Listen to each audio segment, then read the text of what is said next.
महाराज दशरथ की एक छोटी सी भूल के कारण हुआ था माता सीता का हरण। नमस्कार प्रिय सज्जनों, स्वागत है पुनः एक बार आप सभी का नवजीवन ज्ञान गंगा यूट्यूब चैनल में। प्रिय मित्रों, इस वीडियो के माध्यम से आप जानेंगे कि महाराज दशरथ से ऐसी कौन सी गलती हो गई थी जिससे माता सीता का हरण हो गया था। तो आइए बने रहिए वीडियो की समाप्ति तक हमारे साथ। और जो भाई बंधु हमारे चैनल पर नए मेहमान दर्शक बनकर के आए हैं, उनसे हमारा निवेदन है चैनल को सब्सक्राइब अवश्य कर लें, क्योंकि आपका एक सब्सक्राइब हमारे लिए बहुत महत्व रखता है।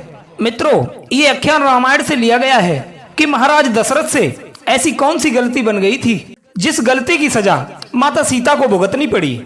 ये आप सभी जानते हैं कि माता सीता का हरण लंका के राजा रावण ने किया था।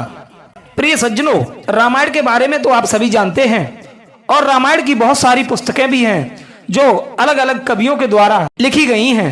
जिन रामायणों में विद्वानों ने अलग अलग कारण बताए हैं, उन्हीं में से ये बताया गया है कि महाराज दशरथ की एक भूल के कारण माता सीता का हरण हो गया था। प्रिय मित्रों, जब भगवान राम, उनके भ्राता भरत और लक्ष्मण और शत्रुघ्न चारों भाइयों की शादी होकर और बारात लौट करके जब अयोध्या में आई, तो महाराज दशरथ ने अपनी पत्नी कौशल्या से ये कहा, हे देवी, एक बात तुम हमेशा ध्यान रखना कि आज से पहले तुम सिर्फ 4 बेटों की मां थी, लेकिन आज के बाद मां के साथ साथ 4 बहुओं की सास भी बन चुकी हो। प्रिय सज्जनों, महाराज दशरथ ने भली भांति मां कौशल्या को समझाया कि हे देवी, जब पुत्र की शादी के बाद बहू घर में आ जाए तो सास को चाहिए कि वो अपनी बहू को अपनी पुत्री की तरह स्नेह करे और बहू को चाहिए कि वो अपनी सास को अपनी मां समझकर उसकी सेवा करे। प्रिय मित्रों, गोस्वामी तुलसीदास ने भी रामचरितमानस में ये कहा है, पर लड़किनी सकल घर आई, राखो पलक नैन की नाई। अर्थात दूसरे की पुत्री हमारे घर में बहू बन करके आए तो सास का ये धर्म होता है, उसकी रक्षा ठीक उसी प्रकार करे जैसे नेत्रों की रक्षा पलक करते हैं। प्रिय मित्रों, शादी के 2-4 दिन बाद महाराज दशरथ ने चारों बहुओं को अपने पास में बुलाया और माता कौशल्या से ये कहा कि आज मैं अपनी चारों बहुओं की परीक्षा लूंगा। माता कौशल्या ने अपनी चारों बहुओं को महाराज दशरथ के पास में भेज दिया। महाराज दशरथ के पास जैसे ही वो चारों बहुएं पहुंची, दशरथ कहने लगे, हे पुत्रियों, आज तुम चारों अलग अलग रसोई में मेरे लिए अलग अलग भोजन बना करके लाओगी। तब हम सभी का खाना खाकर बताएंगे कि सबसे स्वादिष्ट खाना आप में से कौन बनाता है, और साथ में हम ये भी पता लगा लेंगे कि मेरी कौन सी बहू कितनी चतुर और चालाक है और सबसे जल्दी कौन सी बहू मेरे लिए खाना लेकर के आती है। प्रिय सज्जनों, चारों बहुएं अपनी अपनी रसोई में चली गईं। अपने अपने मन में सब सोच रही हैं कि पिताजी को सबसे पहले मैं खाना लेकर के जाऊं। प्रिय सज्जनों, सबसे पहले भरत की पत्नी मांडवी तरह तरह के पकवान बना करके और भोजन की थाली सजा करके महाराज दशरथ के पास में पहुंच जाती है और भोजन की थाली महाराज दशरथ के हाथ में दे दी और कहा, पिताजी भोजन कर लीजिए। साथ साथ मांडवी जल्दी के चक्कर में महाराज दशरथ को जल का लोटा देना भूल गई। प्रिय मित्रों, महाराज दशरथ ने मांडवी के हाथ से थाली लेकर के अपने पास में रख ली और कहने लगे, बेटा अब तुम जाओ, हम खाना खा लेंगे। तब तक लक्ष्मण की पत्नी उर्मिला भोजन बना करके और भोजन का थाल सजाकर महाराज दशरथ के पास में आ गईं और कहने लगी, पिताजी भोजन कर लो। लेकिन जल लाना उर्मिला को भी याद नहीं रहा। महाराज दशरथ ने उर्मिला के हाथ से थाली लेकर के अपने पास में रख ली और कहने लगे, बेटा अब आप जाओ, हम खाना खा लेंगे। दर्शक बंधुओं, तीसरे नंबर पर शत्रुघ्न की पत्नी सुरतकीर्ति भोजन लेकर के चली हैं और जाकर के महाराज दशरथ के हाथ में वो थाल दे दिया और कहा, पिताजी भोजन कर लो।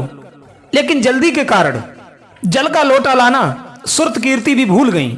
महाराज दशरथ ने थाली लेकर के अपने पास में रख ली और बोले, बेटा तुम जाओ, अब हम खाना खा लेंगे। प्रिय सज्जनों, इधर माता सीता ने 56 प्रकार के व्यंजन बनाए और इतने सुंदर तरीके से भोजन बनाया है जिस भोजन से सुगंध ही कुछ अलग आ रही थी। माता सीता ने 56 प्रकार के व्यंजनों का थाल सजा करके और हाथ में जल का लोटा लेकर के चली क्योंकि माता सीता को यह ज्ञात था कि जब भी किसी को हम खाना खिलाते हैं तो सबसे पहले उसे जल दिया जाता है। माता सीता अपने मन में सोचती हैं कि हम तो पहले से ही लेट हो गए हैं, इसलिए उन्होंने भोजन के साथ साथ में जल का लोटा लिया और महाराज दशरथ के पास में चली। इधर महाराज दशरथ चौकी पर बैठ करके माता सीता की तरफ निहार रहे थे और मन में सोच रहे थे कि मेरी ये बहू बहुत ही चतुर और चालाक है। इधर माता सीता सोचने लगी, पिताजी मेरी तरफ देख रहे हैं, शायद मैं लेट हो गई हूँ, यही मन में सोच रहे होंगे। प्रिय सज्जनों, तब तक हवा का थोड़ा झोंका आया। हवा के उस झोंके के साथ में एक छोटा सा तिनका उड़ते हुए आया और वह तिनका खाना की थाली में जाकर के गिर गया। इधर माता सीता ने देखा तो मन में सोचने लगी कि अब मैं क्या करूं, क्योंकि उनके एक हाथ में तो भोजन का थाल था और दूसरे हाथ में जल का लोटा था। वो तिनके को निकाले तो निकाले कैसे। प्रिय दर्शक बंधुओं, तभी माता सीता को क्रोध आ गया और माता सीता को इतना क्रोध आया कि उनकी दृष्टि से वो तिनका राख बन करके उड़ गया। प्रिय मित्रों, ये दृश्य महाराज दशरथ ने अपनी आंखों से देख लिया था और मन ही मन में महाराज दशरथ ने यह विचार किया कि मेरी सीता ये कोई साधारण स्त्री नहीं है।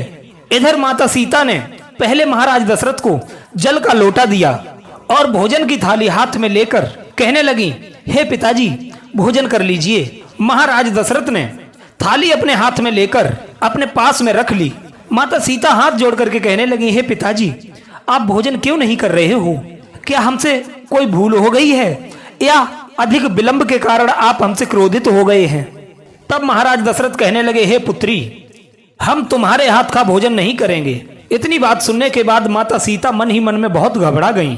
हाथ जोड़ करके कहने लगी, पिताजी मुझ पे ऐसी कौन सी भूल हो गई है जिसके कारण आप मेरे हाथों से बना भोजन ग्रहण नहीं कर रहे हैं? हे पिताजी यदि हमसे कोई गलती हो गई है तो आप हमें बताने की कृपा करें। मुझसे ऐसा कौन सा अपराध बन गया है जिसके कारण आप मेरे हाथ का भोजन करना नहीं चाहते हो? महाराज दशरथ कहने लगे, हे बेटी सीता मैं तुम्हारे हाथ का भोजन तब तक नहीं करूंगा जब तक तुम हमें एक वचन नहीं दे देती। इधर माता सीता आश्चर्य में पड़ गईं। फिर सोचने लगी कि वो मेरे ससुर हैं, मेरे पिता तुल्य हैं, आखिर वो हमसे क्या मांगेंगे। यही सोचकर माता सीता ने कहा, हे पिताजी आप भोजन कीजिए, आप जो वचन मांगना चाहते हैं हम आपको अवश्य देंगे। महाराज दशरथ कहने लगे, हे पुत्री तुम मुझे ये वचन दो कि अभी मैंने देखा कि तुमने अपनी दृष्टि मात्र से एक तिनके को राख बना दिया। हे पुत्री आज के बाद तू ये दृष्टि किसी पर नहीं डालेगी।